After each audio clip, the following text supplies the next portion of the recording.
If we want to understand the story of the United Kingdom, we have to wind the clock back, way back.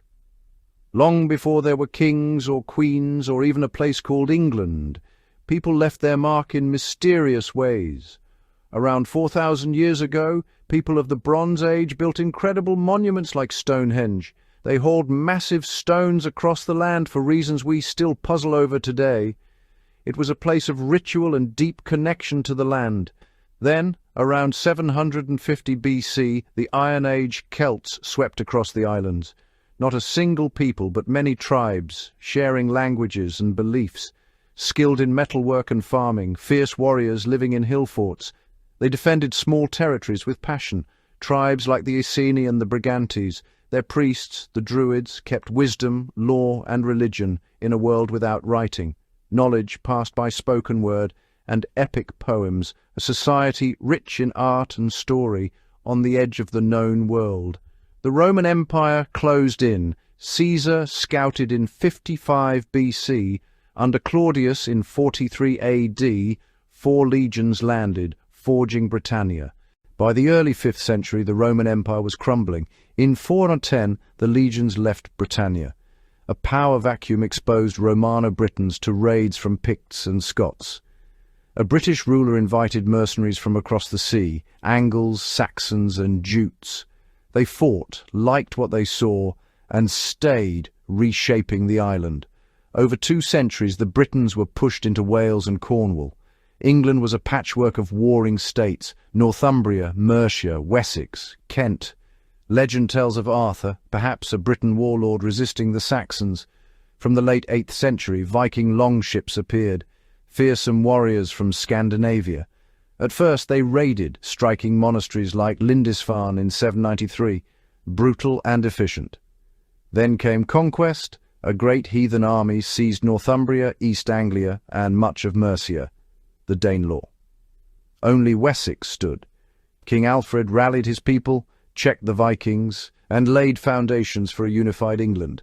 A scholar king, Alfred promoted learning and the English tongue. Alfred's heirs reconquered the Danelaw and united a single kingdom of England. But history's tides turned again. Danish Vikings returned. Senat ruled England, Denmark and Norway, a North Sea empire. In 1066, Edward the Confessor died without an heir. 3 rivals claimed the throne.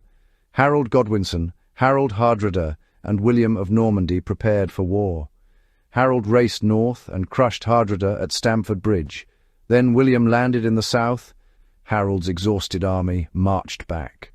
On 14th October 1066, near Hastings, the shield wall met Norman cavalry. Harold fell. The English line collapsed. William the Conqueror was crowned on Christmas Day. The Norman elite took over. Castles rose. Power set in stone. Language, law, architecture, society transformed into Anglo-Norman culture. A French-speaking ruling class now ran England, and politics grew turbulent. For centuries, the kingdom saw constant drama. Power balanced uneasily between king, barons, and the church. Richard the Lionheart fought abroad, leaving England to administrators. His brother John, greedy and mistrusted, lost most French lands and taxed barons heavily. In 1215 they rebelled and forced him to agree to Magna Carta. At first it protected barons, yet it set a vital principle. No one, not even the king, is above the law. A first step toward constitutional government and individual freedom. The age of castles and soaring cathedrals proclaimed power and faith. Kings needed money. They summoned knights and townsmen, humble beginnings of the commons. Messy and violent, but the building blocks of law and government took shape. After the Wars of the Roses, the Tudors seized the throne in 1485. Henry VII restored stability and filled the treasury. His son, Henry VIII, unleashed a whirlwind of change. Seeking a male heir, Henry broke with Rome when denied a divorce. In the 1530s, he made himself supreme head of the Church of England. Monasteries were closed, lands and wealth seized by the crown. After radical Protestant reforms by Edward VI, Mary the War restored Catholicism and persecuted Protestants. Elizabeth I crafted a moderate religious settlement and a golden cultural age. Shakespeare flourished, exploration expanded, The Armada was defeated in 1588. The Virgin Queen left no heir, ending the Tudor line.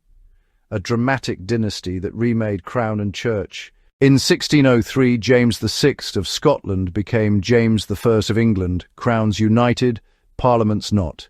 His belief in divine right clashed with English politics. Charles I quarrelled with Parliament and ruled alone for 11 years. Unlawful taxes and religious impositions sparked Scottish revolt. Recalled for funds, Parliament resisted. The crisis slid into war. From 1642, a bloody civil war tore the realm apart. Parliament's new model army, led by Cromwell, prevailed. The king was tried for treason and executed in 1649. England became a republic, Cromwell ruled, but the experiment faltered. In 1660, the monarchy was restored. Fears of a Catholic dynasty led to 1688's Glorious Revolution. The Bill of Rights confirmed Parliament's supremacy. Stability after 1688 paved the way for a stronger state. Though sharing a monarch, England and Scotland remained separate, sometimes at odds. After negotiation and persuasion, the 1707 Acts of Union created Great Britain. Not universally popular, the Union forged a bigger market and a single voice abroad. Britain battled its great rival France across Europe, India, and North America. The 7 Years' War was a triumph. Canada and dominance in India followed. But the American colonies rebelled. Independence was Britain's great defeat. Britain pivoted. Asia and the Pacific opened through Cook's voyages. After Irish Rebellion, the 1801 Act of Union created the United Kingdom of Great Britain and Ireland. With naval power and expanding colonies, a first British Empire took shape. At home, a new revolution was beginning. Late in the 18th century, the Industrial Revolution began in Britain. Inventions in textiles transformed production. Watt's steam engine powered factories, railways, and ships. Population flooded into new industrial cities. Manchester, Glasgow, Birmingham. Great fortunes rose, and grim urban poverty and danger flourished. Under Queen Victoria, Britain became the workshop of the world and a global power. By century's end, the empire covered a quarter of the world. Victorians built railways, bridges, and sewers. Science advanced with figures like Darwin. Reform movements fought poverty and widened the vote. A complex age of progress and inequality, confidence and concern. By 1900, Britain led the world, but rivals rose, especially Germany and the United States. World War I brought trench warfare, victory, and devastating loss. Ireland fought for independence. Partition created the UK of Great Britain and Northern Ireland. Depression, then World War II. Churchill led. Civilians endured the Blitz. Victory came at huge cost. The empire could not be sustained. Decolonization followed. The Commonwealth replaced empire. At home, the NHS and welfare state transformed daily life. Immigration from the Commonwealth reshaped Britain into a diverse society. Britain joined the European project. Debates over identity culminated in the 2016 vote to leave. From Celtic tribes and Roman invaders to empire and a modern, diverse society, a tapestry of conquest, union, conflict and change.